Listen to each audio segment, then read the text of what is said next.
Hello बच्चों, जय हिंद। आज मैं फिर से अपने अगले मॉडल पेपर के लिए आपके सामने हूँ, जो कि है जनरल साइंस में जो फिज़िक्स वाला पोर्शन होता है वहाँ से हम क्वेश्चन करेंगे। और मैंने अभी तक कुल जो जितने मॉडल पेपर्स कराए हैं उसमें 25 क्वेश्चंस की सीरीज़ थी। ये इसमें जो सेट है वो 20 क्वेश्चंस हैं, क्योंकि आपके जो CDS में क्वेश्चन पूछे जाते हैं जनरल साइंस में वो पूछे जाते हैं लगभग 8 से 9 जो फिज़िक्स वाले पोर्शन होते हैं, और इसलिए मैं उनका क्वांटिटी नियरली डबल से ज़्यादा ही रख रहा हूँ, क्योंकि बाकी आपको बायोलॉजी और केमिस्ट्री वाले पोर्शन पे भी फोकस करना है। तो चलिए शुरू करते हैं फिज़िक्स के इन क्वेश्चंस को। अगर आप इनको थॉरली इस तरह से कर ले जाते हैं तो फिज़िक्स वाले क्वेश्चंस लंप सम, क्योंकि जितना PYQ में पूछा गया है वो पूरा एनालिसिस करके मैंने ये इसको बनाया है, तो जितना फिज़िक्स वाले पोर्शन आते हैं वहाँ से आई थिंक आप कर पाएंगे, टैकल कर पाएंगे। इसको करने के बाद तो देखिए, dimensions of potentials are same as that of, पहला work, electric field per unit charge, work per unit charge, force per unit charge. विभव की विमा किसके समान है? कार्य के समान है। प्रति इकाई आवेश के लिए विद्युत क्षेत्र, प्रति इकाई आवेश के लिए कार्य, प्रति इकाई आवेश के लिए बल। देखिए, जो विद्युत विभव होता है V बराबर, वो होता है W/Q, सिंपल फार्मूला होता है।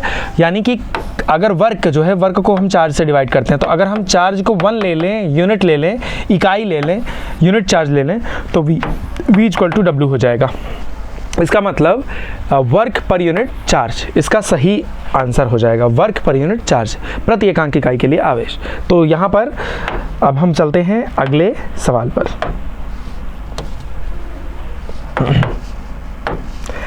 अब आते हैं नेक्स्ट अपने क्वेश्चन पर। देखिए, इसमें दूसरा क्वेश्चन है, किसी पिंड की गति के लिए स्थिति समय ग्राफ नीचे दिया गया है। निम्नलिखित में से कौन सा ग्राफ एक नीचे ग्राफ के द्वारा व्यक्त होता है? तो इसमें धनात्मक त्वरण, ऋणात्मक त्वरण, शून्य त्वरण और उपरोक्त में से कोई नहीं। तो पोजीशन टाइम ग्राफ दिया गया है और उसका पूछा जा रहा है कि which one of the following is depicted by the above graph. Positive acceleration, ये जो ग्राफ है पोजीशन टाइम, ये क्या दिखाता है? Positive acceleration, negative acceleration, zero acceleration या नन ऑफ दिस। देखिए, इस तरह के सवाल में ध्यान रखना है, यहाँ पर जो x है वो डायरेक्टली प्रोपोर्शनल है t के, है ना, क्योंकि दोनों सरल रेखा है तो एक इस तरह का रिलेशन होगा, डायरेक्टली प्रोपोर्शनल है t के। और दूसरी बात, यहाँ पर जो अगर आप वेलोसिटी निकालेंगे तो वेलोसिटी आप जानते हैं कितना होता है, dx/dt होता है। तो वेलोसिटी अगर dx/dt होता है, तो ये बताइए, अगर x प्रोपोर्शनल है t के, तो यहाँ पे x की जगह पे जब t रखेंगे तो v क्या हो जाएगा? कांस्टेंट हो जाएगा। तो यानी कि यहाँ से अगर आप यहाँ पे लिखेंगे भी तो x बराबर कोई कांस्टेंट मान लेते हैं a और यहाँ पर लिखते हैं t। तो ये बताइए, x बराबर जब at यहाँ पे रखेंगे तो a कॉमन हो जाएगा, मतलब सिर्फ t, dt/dt, यानी कि v बराबर कुछ कांस्टेंट आएगा। और एक्सेलरेशन जब निकालेंगे तो एक्सेलरेशन होता है dv/dt। तो अगर आप एक्सेलरेशन निकाल रहे हैं और v कांस्टेंट आ गया है तो ये क्या आ जाएगा? 0। तो यानी कि 0 एक्सेलरेशन होगा इसका आंसर। तो इसका आंसर हो जाएगा 0 एक्सेलरेशन। जब ये position time graph straight line हो तो एक्सेलरेशन 0 होता है, ध्यान रखना। आगे चलते हैं।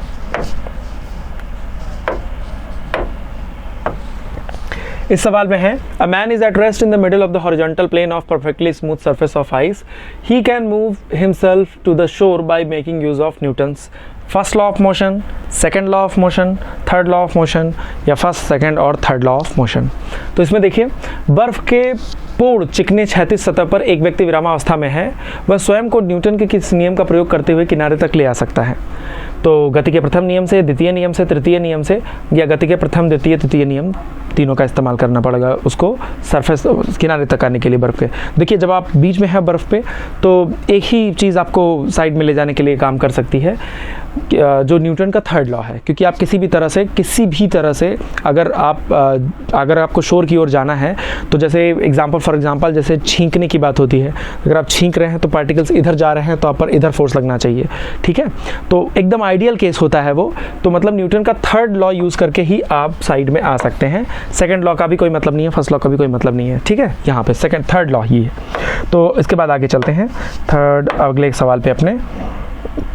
तो इस पे है कि जैसे the weight of a body is 9.8 newton at place where g = 9.8 metre per second square. Its mass is, किसी स्थान पर जहाँ पर g का मान 9.8 मीटर पर सेकंड स्क्वायर है, वहाँ पर पूछा जा रहा है आपसे कि कितना फोर्स, वहाँ पर मास कितना होगा, और फोर्स भी गिवन है।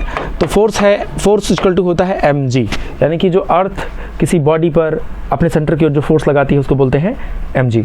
तो यहाँ पर अगर आप मास निकालेंगे तो फोर्स की वैल्यू दिया हुआ है 9.8 न्यूटन और g की वैल्यू दिया हुआ है 9.8, तो आ जाएगा 1 kg। तो यहाँ पर आंसर आपका सही हो जाएगा 1 kg। Got it. अब हम चलते हैं अपने अगले सवाल पे। तो अब हम चलते हैं अपने अगले सवाल पे, और अगला सवाल देखते हैं क्या है। A particle moving in a circle with constant speed has constant velocity, kinetic energy, acceleration, displacement। एक कण एक वृत्त पथ पर एक समान चाल से गतिमान है, इसका स्थिर होता है, मतलब इसमें कौन सी ऐसी चीज़ होती है जो कांस्टेंट होती है। तो देखिए 4 ऑप्शन हैं, वेग, गतिज ऊर्जा, त्वरण या विस्थापन। तो अगर कोई पार्टिकल है और वो एक वृत्ताकार पथ पर चल रहा है और एक समान वेग से गतिमान है, यानी कि एक कांस्टेंट स्पीड से चल रहा है, तो गारंटीड है कि देखो पहली बात तो अगर पार्टिकल यहाँ पर है तो उसका वेलोसिटी का डायरेक्शन हर पॉइंट पर टेंजेंशियल होगा, तो यानी कि हर पॉइंट पर उसकी वेलोसिटी चेंज हो रही होगी, और वेलोसिटी चेंज हो रही होगी यानी कि ये हो नहीं सकता। और त्वरण, क्योंकि एक्सेलरेशन भी हर पॉइंट पर, यहाँ सेंटर पे है, यहाँ पर जाएगा पार्टिकल तो यहाँ पर होगा सेंटर की ओर, क्योंकि हर बार सेंटर की ओर ही होगा तो हर बार उसका डायरेक्शन बदल रहा है, ठीक है, कभी इधर कभी इधर कभी इधर कभी इधर, तो इस तरह से त्वरण भी नहीं हो सकता।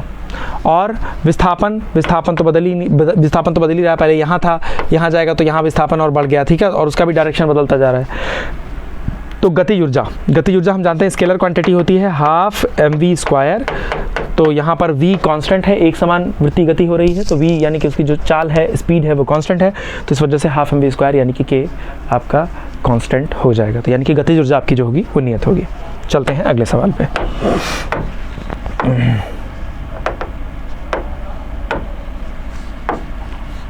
देखिए, a person will get more quantity of matter in kilogram weight at. ये बहुत अच्छा सवाल है। एक व्यक्ति पदार्थ की अधिक मात्रा कहाँ प्राप्त करेगा किलोग्राम भार में। तो अगर पदार्थ की अधिक मात्रा देखना है तो यहाँ पर देखिए, पहला दिया है पोल्स पर यानी कि ध्रुवों पर, दूसरा दिया हुआ है at an altitude of 60 degree altitude पर, तीसरा विषुवत रेखा पर यानी कि इक्वेटर पर, और चौथा ऑप्शन दिया हुआ है उपग्रह में किसी सैटेलाइट में। तो देखिए सेटेलाइट में वेटलेसनेस की कंडीशन आती है। अगर वो बोला जा रहा है कि पर्सन अपना जो मैटर है, quantity of matter in kilogram wait, तो किलोग्राम वेट मतलब कितना पुल लग रहा है उसके ऊपर अर्थ का, तो जितना पुल लगेगा तो वहाँ पर अगर वो सैटेलाइट में होगा तो सैटेलाइट में ही उस पर जो फोर्स लगेगा वो यानी कि जो उसका वेट होगा वो मैक्सिमम हो जाएगा। क्योंकि जैसे पोल्स पर आप निकालेंगे तो पोल्स पर तो g ही होता है, ठीक है, क्योंकि g डैश बराबर फार्मूला होता है g minus cos square lambda omega square R E, ठीक है। तो इतना आप कॉम्प्लेक्स करने की ज़रूरत इसको नहीं है। पोल पर ये लैम्डा की वैल्यू पोल पर हो जाती है 90 डिग्री, ठीक है, तो ये वाला पूरा टर्म खत्म हो जाएगा, g डैश बराबर g आ जाएगा, और लैम्डा की वैल्यू 60 डिग्री यहाँ पर दिया हुआ है तो वो उसको रख करके करेंगे g में से, तब भी कुछ माइनस होगा तो कम आएगा। और फिर विषुवत रेखा करेंगे पोल पर इक्वेटर पर, तो यहाँ पर लैम्डा को 0 रखेंगे तब भी करेंगे तो ये g minus something omega square R E आएगा, तो मतलब कम ही आएगा, ठीक है। तो यानी कि अगर ज़्यादा इनमें से देखा जाए तो किस में है, उपग्रह में, सैटेलाइट में। ठीक, आगे चलते हैं। हमारा 7वां सवाल है कि a balloon filled up with gas would go up in air if it is filled with a gas whose density is lower than air, a gas whose density is higher than air, cold air, water vapour. Gas से भरा एक गुब्बारा है जो कि हवा में ऊपर की ओर उठता है, तो पूछ रहे हैं कि ऐसा क्यों होगा। पहला, एक ऐसी गैस जिसका मतलब इसमें जो गैस भरी हुई है वो कैसी है। एक ऐसी गैस भरी हुई है जिसका घनत्व हवा से कम है, एक ऐसी गैस भरी हुई है जिसका घनत्व हवा से ज़्यादा है, या फिर इसमें एक ठंडी हवा भरी हुई है, या फिर इसमें एक जलवाष्प भरा हुआ है। देखिए 4 ऑप्शन, 4 तरीके से आप सोचेंगे और मैं बताता हूं कि जिससे आप एक ही तरीके से इसका आंसर दे सकें। एक ही आपके पास ऑप्शन इसमें होना ही चाहिए, दिमाग में सबसे पहले आना चाहिए कि अगर वो गैस का गुब्बारा हवा में ऊपर की ओर उड़ रहा है, इसका मतलब उसमें जो कुछ भी भरा हुआ है वो आसपास की एयर से हल्का है, तभी वो ऊपर जा सकता है। जैसे हाइड्रोजन गैस के बलून्स ऊपर क्यों जाते हैं, क्योंकि आसपास की जो एयर है उसमें हाइड्रोजन, ऑक्सीजन, सब कई चीज़ का मिक्सर होता है और उसमें वो सिर्फ हाइड्रोजन है प्योरली, तो वो हल्का पड़ जाता है, इसलिए वो ऊपर चलता चला जाता है। या फिर आप देखते हैं कि बर्निंग वाला होता है कि अगर आप फायर अंदर बलून के अंदर किसी तरह से फायर है और एक सिस्टमेटिक वे में फायर है, तो वहाँ पे हवा गर्म, वो क्या कहते हैं, वो जब गर्म होती है अंदर की हवा तो वो फैलती है ना, फैलती है तो डेंसिटी कम होती है तो वो हल्की हो जाती है, इसलिए बलून ऊपर जाने लगता है। फिर जब वो आग धीरे धीरे कम होती रहती है तो बलून फिर आराम से नीचे आने लगता है। जो यहाँ पर तो क्या ऐसे घर जिसका ऐसी गैस भरी है जिसका घनत्व तो हवा से कम है, पहला ही ऑप्शन है इसमें। तो यानी कि a gas whose density is lower than air, no doubt. आते हैं अगले, देखिए, when a ship floats on water it displaces no water. जब कोई शिप होती है और वो पानी के ऊपर तैर रही है तो पहला है option it displaces no water, यानी कि कोई पानी विस्थापित नहीं करता। तो ऐसा तो नहीं होता है बिल्कुल भी कि कोई पानी विस्थापित ही ना करे, मतलब एकदम सतह पे रहे और कोई पानी हल्का सा भी डिस्प्लेस ना हो, तो ये तो होगा ही नहीं। दूसरा, the mass of water displaces is equal to the mass of the ship, mass of the water displace is lesser than the mass of the ship, mass of the water displace is greater than the mass of the ship. विस्थापित जल का द्रव्यमान जलयान के द्रव्यमान के बराबर होता है, विस्थापित जल का द्रव्यमान जलयान के द्रव्यमान से कम होता है, विस्थापित जल का द्रव्यमान जलयान के द्रव्यमान से अधिक होता है। तो इसका आंसर क्या होगा? आर्किमिडीज का प्रिंसिपल आप जानते होंगे। आर्किमिडीज का प्रिंसिपल नहीं जानते तो यही जान लीजिए कि अगर जो जितना वेट से वो अपने जितना वेट होगा जलयान का, यानी कि शिप का जितना वेट होगा वो अपने वेट के बराबर वाटर का पोर्शन डिस्प्लेस कर देगा, ठीक है, जितना डूबा हुआ हिस्सा है उसका। तो ये पहला, इसमें दूसरा ऑप्शन करेक्ट है आपका, बराबर होता है, ठीक है, कम ज़्यादा नहीं। आगे चलते हैं। तो आप देख सकते हैं यहाँ पे प्रिपरेशन के लिए बेसिकली CDS CAPF के लिए कई तरह की फैसिलिटीज़ अवेलेबल हैं। उसमें से एक है कि जो आपके यहाँ पे बुक्स प्रोवाइड की जाती हैं, और बुक्स जो हैं वो काफ़ी ज़्यादा रिसर्च और एग्ज़ाम ओरिएंटेड बनाई जाती हैं कि जिससे श्योर शॉट आप बहुत अच्छा परफॉर्म कर पाएँ अपने एग्ज़ाम में, ठीक है। और चैप्टर वाइज, टॉपिक वाइज इस तरह से नोट्स होते हैं और प्रीवियस ईयर्स का उसमें कलेक्शन होता है, और बहुत मतलब एक तरीके से कह सकते हैं कि बहुत एक रिसर्च टीम होती है जो कि बहुत रिसर्च करती है, तब जाकर के बुक्स बनती हैं ये। और इसमें कुछ ऐसे क्वेश्चंस आपको मिलेंगे, कुछ ऐसे क्वेश्चंस डाले जाते हैं जो आपके अपकमिंग एग्जाम में मोस्ट प्रोबेबल होते हैं, ठीक है। और हिंदी और अंग्रेजी दोनों माध्यमों में ये उपलब्ध है, और इस वक्त आप देख सकते हैं कि 25% डिस्काउंट पे है, तो you can go for it, alright, if you are serious for the preparation. Next, local घड़ी का आवर्तकाल निर्भर करता है पहला द्रव्यमान पर, दूसरा लंबाई पर, तीसरा समय पर, चौथा ताप पर। Time period of pendulum watch depends on the mass, पहला दूसरा depends on the length, depends on the time, depends on the temperature. जो टाइम पीरियड होता है लोकल घड़ी का वो होता है T=2 पाई, लोलक घड़ी है बेसिकली ये, यानी कि time period of simple pendulum है, तो L/G। तो L/G, तो यहाँ पर आप देख सकते हैं कि जो L है वो √L, T है जो √L के प्रोपोर्शनल है, यानी कि जो इसकी लेंथ होती है इसकी लेंथ के प्रोपोर्शनल ये होता है, और इसी के अबाउट ये ऐसे ऐसे घूम रहा होता है।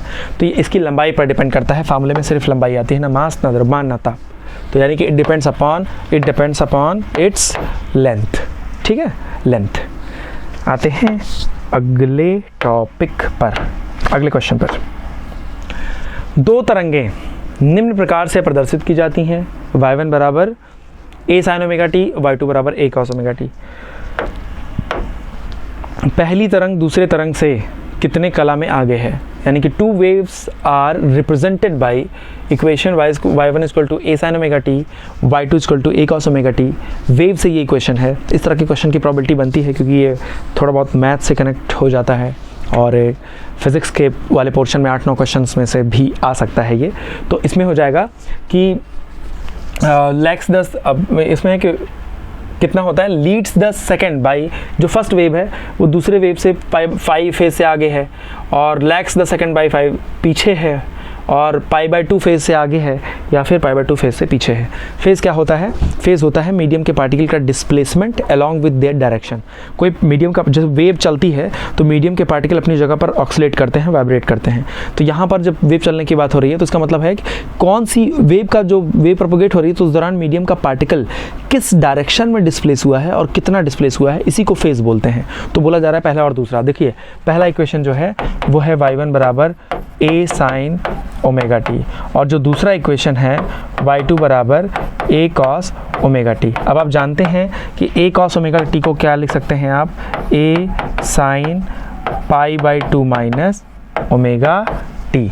अब आप देख सकते हैं कि जो पहली वेव है, देखें जो पहली वेव है पूछ रहे हैं कि कितने फेज से दूसरी वाली वेव से कितने कला से आगे है या पीछे है। अब आप देख सकते हैं इसमें से पाई बाई 2 मतलब पाई बाई 2 में से घटाना पड़ रहा है, तो इसका मतलब ये जो है वेव पहली वाली ये पाई बाई 2 फेज से पीछे है ना, पाई बाई 2 फेज से पीछे है। तो हम ये कह सकते हैं कि ये पाई बाई 2 फेज से पीछे है, क्योंकि पाई बाई 2 का ही फेज डिफरेंस आ रहा है दोनों में, ठीक है, और उस घटाना पड़ रहा है तो इसलिए पीछे है। आगे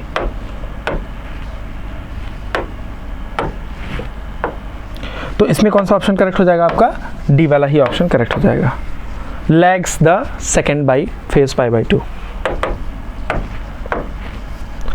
अब इसमें आते हैं 11th नंबर क्वेश्चन पे। एक तार का प्रतिरोध 4 ओम है, इसे इस प्रकार खींचा जा सकता है कि इसकी लंबाई दोगुनी हो जाती है, तो नया प्रतिरोध क्या होगा। The resistance of a wire is 4 ohm, now it is stretched so that its length becomes double, its new resistance will be 4 ohm, 8 ohm, 16 ohm, 2 ohm. बहुत सिंपल सा क्वेश्चन है, इसका बहुत सिंपल सा फार्मूला है, R बराबर होता है n स्क्वायर R। अगर आप किसी वायर को n गुना खींच देते हैं तो जो फाइनल रेजिस्टेंस आपको मिलेगा वो मिलेगा n स्क्वायर R। तो यहाँ पर n की वैल्यू कितनी है, 2 गुना खींचा गया है, तो R डैश बराबर 2 स्क्वायर, और R कितना है, पहले से 4 ओम उसका रेजिस्टेंस था, तो 4 4 जा 16 ओम इसका आंसर हो जाएगा। 16 ओम इज़ द राइट आंसर। ठीक, चलिए आगे बढ़ते हैं। ये भी बहुत अच्छा सा सवाल है, और आप जानते हो कि इसमें CDS में जनरल साइंस वाले पोर्शन में जब फिजिक्स की बात आती है तो उसमें करंट इलेक्ट्रिसिटी छोड़ दें, ये तो बहुत रेयर बात है, करंट इलेक्ट्रिसिटी से सवाल आ जाता है।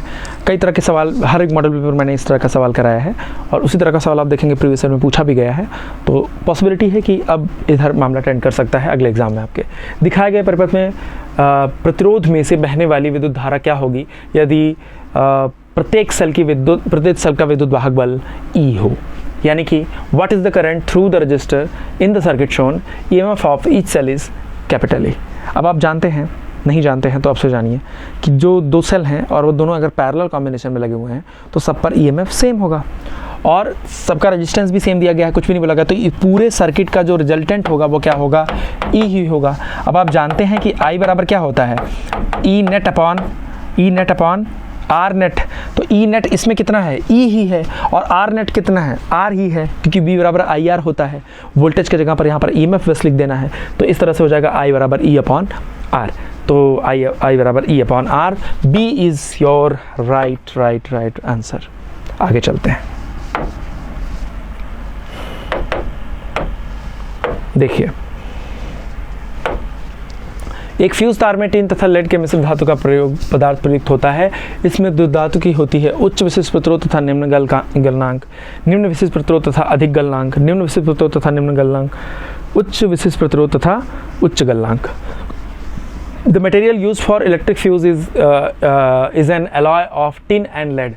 This alloy should have high specific resistance and low melting point, low specific resistance and high melting point, low specific resistance and low melting point, high specific resistance and high melting point. Melting point ये edited portion है, melting point, ठीक है। तो अब इसमें देखिए fuse की ज़रूरत क्यों पड़ती है। फ्यूज़ की ज़रूरत पड़ती है सर्किट में, एक तरीके से सर्किट सेवियर की तरह काम करता है, अप्लायंस सेवियर की तरह काम करता है फ्यूज़। अगर किसी जगह पर फ्यूज़ लगा हुआ है तो इसका जो गलनांक है यानी कि मेल्टिंग पॉइंट है, इट मस्ट बी लो। इसका मेल्टिंग पॉइंट लो क्यों होना चाहिए, क्योंकि जिससे ये हल्का सा भी अगर हीट ज़्यादा बढ़ने लगे तो ये फ्यूज़ हो जाए, और अगर ये फ्यूज़ हो जाएगा, गल जाएगा, तो वहाँ पे सर्किट ब्रेक हो जाएगा और जो चीज़ें बचनी चाहिए, जो हम बचाना चाह रहे हैं, वो बच जाएँ। तो ठीक है, तो यहाँ पर इसका मतलब एक बात तो कंफर्म है, इसका मेल्टिंग पॉइंट यानी कि गलनांक लो होगा, ठीक। और लो होने के साथ साथ इसका जो विशिष्ट प्रतिरोध है, ठीक है, इसके सर्टेन वायर का विशिष्ट प्रतिरोध वो हाई होना चाहिए, क्योंकि तभी ऐसा होगा, ठीक है। तो ये इसका उच्च विशिष्ट प्रतिरोध और निम्न गलनांक। आगे चलते हैं।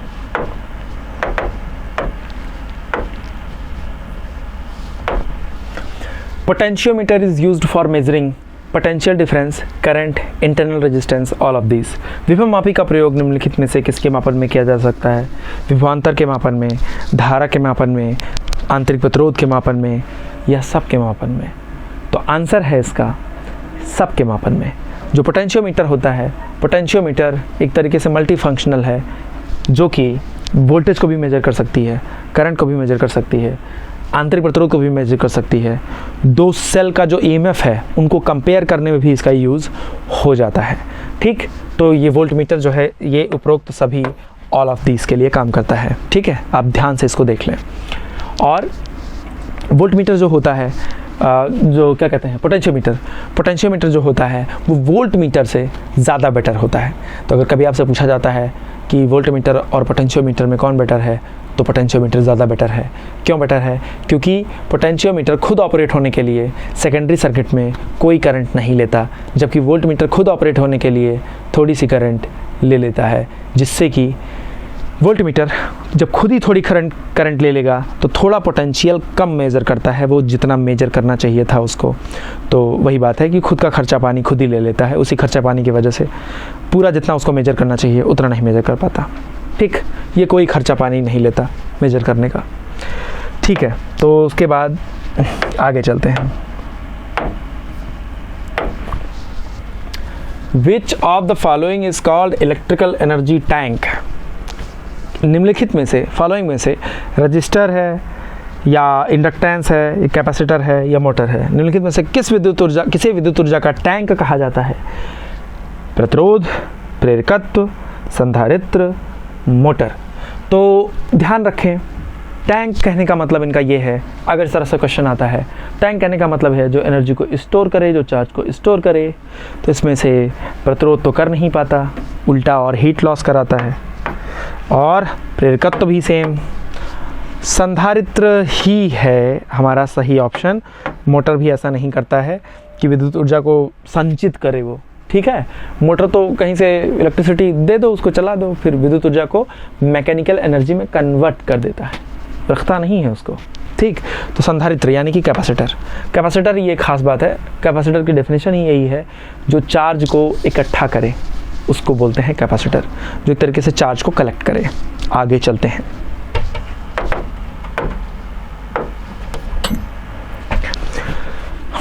यहाँ पर डेली फिजिकल ट्रेनिंग सेशन वगैरह भी होता है, तो just in case you are here you can go for daily practice session. And यहाँ पे फिजिकल ट्रेनिंग पे भी डेली मॉर्निंग रूटीन में ध्यान दिया जाता है, क्योंकि ऑब्वियसली आपके रिटर्न इज़ नॉट एवरीथिंग, क्योंकि उसके बाद आपको इस प्रक्रिया से गुजरना है, इसलिए आपको स्टार्टिंग से इस पर ध्यान देना होगा।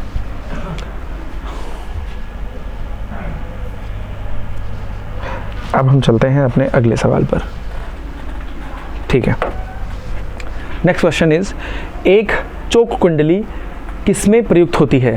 पहला, केवल प्रत्यावर्ती धारा परिपथ में, दूसरा केवल दिष्ट धारा परिपथ में, तीसरा प्रत्यावर्ती धारा परिपथ तथा दिष्ट धारा दोनों में, या चौथा है ना प्रत्यावर्ती धारा में ना ही दिष्ट धारा परिपथ में। देखिए, a choke coil is used in AC circuit only, DC circuit only, AC and DC circuit only, neither DC circuit nor AC circuit. तो इसका करेक्ट ऑप्शन है AC सर्किट ओनली। ठीक, केवल और केवल प्रत्यावर्ती धारा में ही चोक कॉइल का यूज़ हो सकता है, और ये चोक कॉइल जो है वो प्रत्यावर्ती धारा को मतलब कंट्रोल करने का काम करती है, जैसा कि DC करंट में रियोस्टेट करता है, धारा नियंत्रक करता है। आगे बढ़ते हैं।